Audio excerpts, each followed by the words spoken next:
मित्रों, रसायन के अध्ययन में हम लोग क्लास 10 साइंस कक्षा 10 विज्ञान का चौथा चैप्टर कार्बन और उसके यौगिक के अंतर्गत आज के इस वीडियो में मित्रों हम लोग जानेंगे कार्बनिक यौगिकों का नामकरण, नॉमेनक्लेचर ऑफ ऑर्गेनिक कंपाउंड। किसी कार्बनिक यौगिक का मित्रों नामकरण कैसे किया जाता है। यहाँ पर आप देख पा रहे हैं, किसी कार्बनिक यौगिक का नामकरण निम्नलिखित दो नियम के आधार पर किया जाता है। पहला है साधारण पद्धति या इसी को आप निरर्थक पद्धति भी कह सकते हो। दूसरा है IUPAC पद्धति, international union pure applied chemistry. Right. तो मित्रों, इस वीडियो में हम लोग थोड़ा जानेंगे साधारण पद्धति में, कुछ आपको बताएंगे IUPAC पद्धति में। लेकिन श्रेणियों का जो नामकरण है वो हम एक एक हेडिंग बाय हेडिंग अपलोड कर देंगे। आप प्लेलिस्ट में जाके पूरी वहाँ से तैयारी करना। मित्रों, अगर आप चैनल पर नए हैं तो चैनल को सब्सक्राइब भी करना। तो चलिए पहले हम लोग सीखते हैं साधारण पद्धति में किसी कार्बनिक यौगिक का नामकरण कैसे किया जाता है। इस पद्धति में कार्बनिक यौगिकों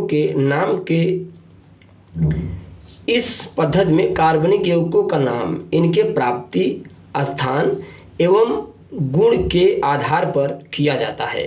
राइट। यहाँ पर मित्रों आपको लिखना है गुण के आधार पर किया जाता है।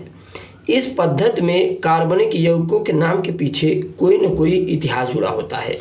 मित्रों, ये जो आप साधारण पद्धति देख पा रहे हैं, इस पद्धति के अंतर्गत किसी कार्बनिक यौगिक का नामकरण जब हम लोग करते हैं तो कार्बनिक यौगिक के नाम के पीछे कोई न कोई इतिहास जुड़ा होता है। राइट। और इस पद्धति में कार्बनिक यौगिकों का नाम प्राप्ति स्थान एवं उनके किसी विशेष गुण के आधार पर किया जाता है।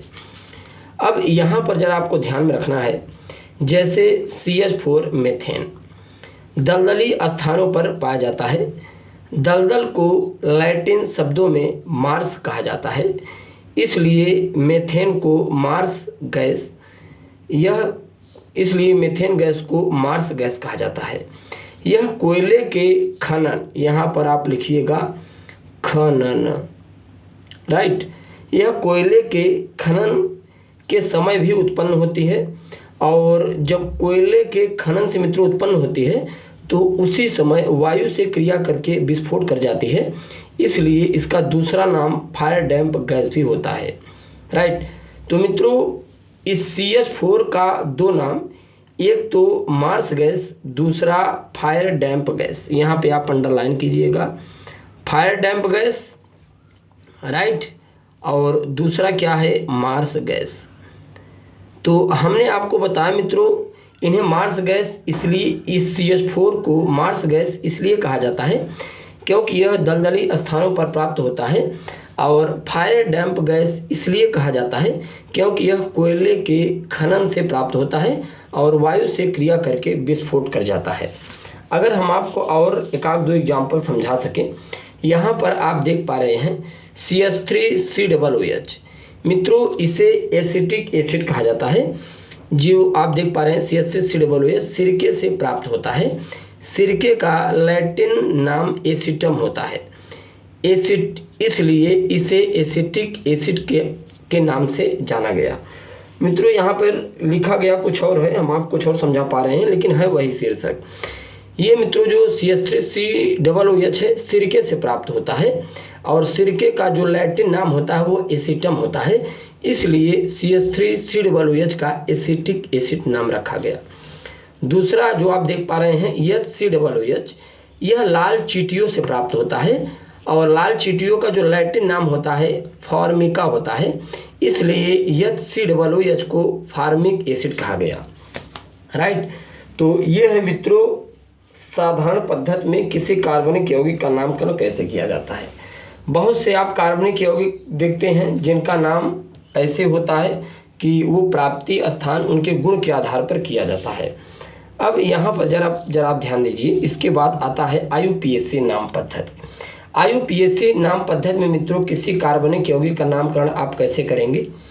इस पद्धति में कार्बनिक यौगिकों का नामकरण उनके कुछ निर्धारित नियमों के आधार पर किया जाता है। अब देखिए, पहले आप समझ लीजिए, तब हम लोग निर्धारित नियम के अनुसार नामकरण देखेंगे। यहाँ पर आप देख पा रहे हैं कार्बन की संख्या, और इस साइड में आप देख पा रहे हैं IUPAC नाम। अगर कार्बन की संख्या 1 होता है तो उन्हें मेथ या मोनो कहा जाता है। कार्बन की संख्या 2 होती है तो एथ, डाई या बाई कहा जाता है 2 होने पर। अगर कार्बन की संख्या 3 है तो प्रोप या ट्राई के नाम से जाना जाता है। अगर यहीं कार्बन की संख्या 4 है तो ब्यूट या टेट्रा के नाम से जाना जाता है। अगर 5 है तो पेंट, 6 है तो हेक्स, 7 है तो हेप्ट, 8 है तो ऑनडेक, 8 है तो ऑक्ट, 9 है तो नॉन, 10 है तो डेक। मित्रों ध्यान दीजिए हमने क्या कहा, यहाँ फिर से आप समझिए, यहाँ कुछ नहीं लिखा गया तो हम आपको समझा दे रहे हैं। अगर कार्बन की संख्या 5 होती है तो 5 को आप क्या पढ़ेंगे, पेंट। अगर कार्बन की संख्या 6 होती है तो मित्रों 6 को आप क्या पढ़ेंगे, हेक्स, कार्बन की संख्या 6 होने पर। कार्बन की संख्या 7 होने पर आप हेप्ट पढ़ेंगे, राइट। कार्बन की संख्या 8 होने पर आप ऑक्ट पढ़ेंगे, राइट। अगर कार्बन की संख्या मित्रों 9 हो तो आप नॉन पढ़ेंगे, क्या पढ़ेंगे, नॉन। अगर कार्बन की संख्या 10 है तो आप डेक पढ़ेंगे, राइट।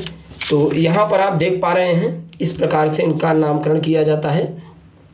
अब एक मित्रों हम आपको श्रेणी समझाएंगे यहाँ पर। ये तो आपको समझ गया, ये तो आपको समझ में आ गया है IUPAC पद्धति में कार्बनिक यौगिक का नामकरण कैसे करते हैं। तो पहले आपको कार्बन पे ध्यान देना है। कार्बन कितने हैं, 1 है तो मेथ, 2 है तो एथ, 3 है तो प्रोप, 4 है तो ब्यूट, 5 है तो पेंट, 6 है तो हेक्स, 7 है तो हेप्ट, 8 है तो ऑक्ट, 9 है नॉन, 10 है तो डेक, राइट।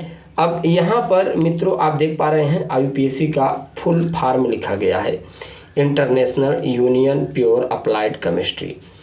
अब यहाँ पर देखिए जो सबसे पहली श्रेणी है IUPAC का वो है संतृप्त हाइड्रोकार्बन सजाती श्रेणी, या इसी को पैराफिन के नाम से भी जाना जाता है, पैराफिन सजाती श्रेणी, या फिर आप एल्केन सजाती श्रेणी कह सकते हैं। ये जो मित्रों आप देख पा रहे हैं ना, एल्केन के सारे यौगिक हैं। अब जरा आप समझिए, कार्बनिक यौगिकों में कार्बन कार्बन के साथ एकल सहसंयोजक बंध उपस्थित होता है तो उसे संतृप्त हाइड्रोकार्बन सजाती श्रेणी कहते हैं।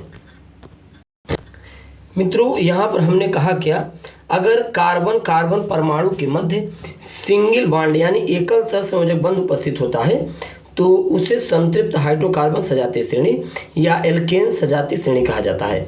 अच्छा, संतृप्त हाइड्रोकार्बन सजाती श्रेणी का जो इसका IUPAC नाम होता है वो एल्केन होता है। ये देखिए एल्केन, अभी हम आपको यही समझा पा रहे हैं।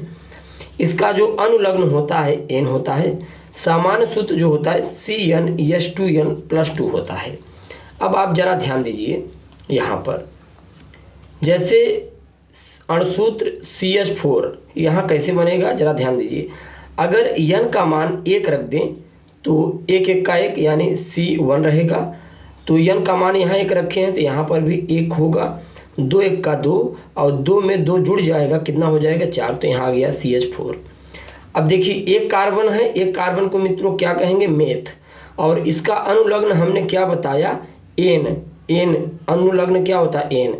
तो एक कार्बन को मेथ, चूंकि एल्केन श्रेणी का सदस्य है तो इसका अनुलग्न N होता है, तो मेथ धन N क्या बन जाएगा, मेथेन, राइट। अब यहाँ देखिए अगर यहाँ संख्या 2 रखेंगे तो C2, और यहाँ क्या हो जाएगा 2 दूनी 4 2 6, राइट। तो यहाँ क्या हो जाएगा C2H6, और 2 कार्बन को मित्रों क्या कहते हैं, आप एथ कहते हैं, और अनुलग्न क्या होता है N, तो एथ धन N क्या बन जाएगा, एथेन।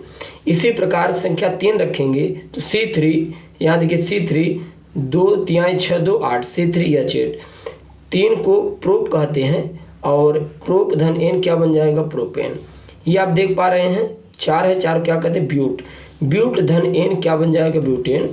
5 को पेंट कहते हैं, पेंट धन N क्या बन जाएगा, पेंटेन। 6 को हेक्स कहते हैं, हेक्स धन N हेक्सेन।